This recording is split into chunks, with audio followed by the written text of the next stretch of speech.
Well, I guess we'll call that a successful operation. I've got a working speedometer and odometer on the 52 now. I'm not going to say it's accurate, but at least it'll give you some idea how fast I'm going, and it counts up the miles, which is always kind of interesting, just to see how many miles I put on. Anyway, sky's darkening up. Looks like we may be in for a return of rain, so time to get this old Merc back in the shed. Okay, I won't call this a tutorial since I don't really know what I'm doing myself. I can take the working speedometer out of this car and transplant it into the 52. 78,257.4 miles.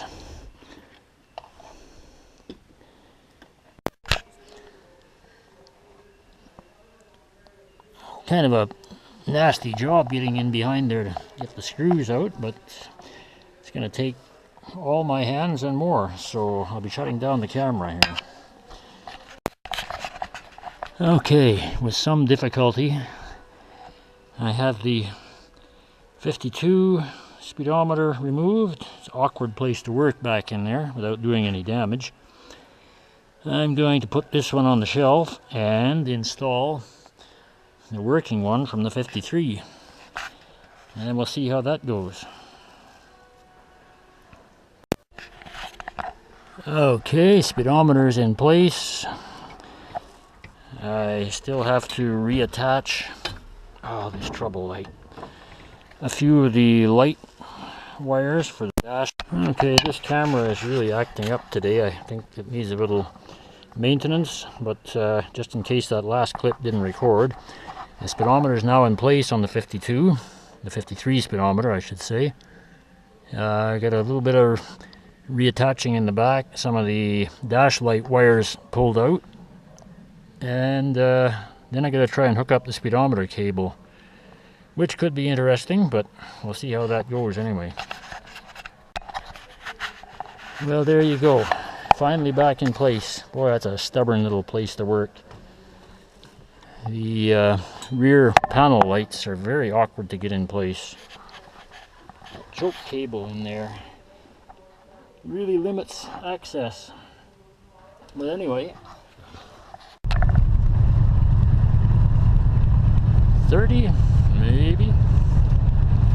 It's counting up the miles anyway.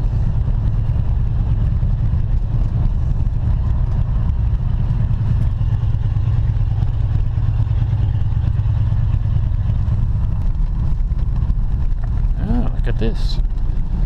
I figured that canola would have been combined, but not yet.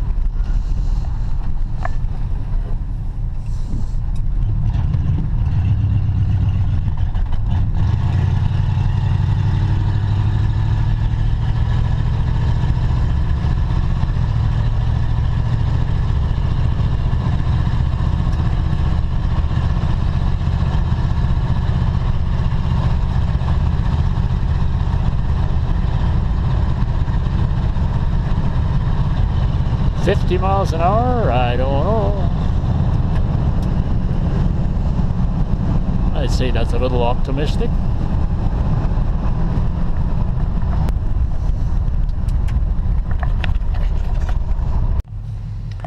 Well, I didn't have enough hands to do a visual comparison of the Garmin handheld with the speedometer, but just watching as I drove, this speedometer in the car is reading up to 10 miles an hour high, it seems. Anyway, it's working to some extent, and we're counting up the miles, so I guess that's a win.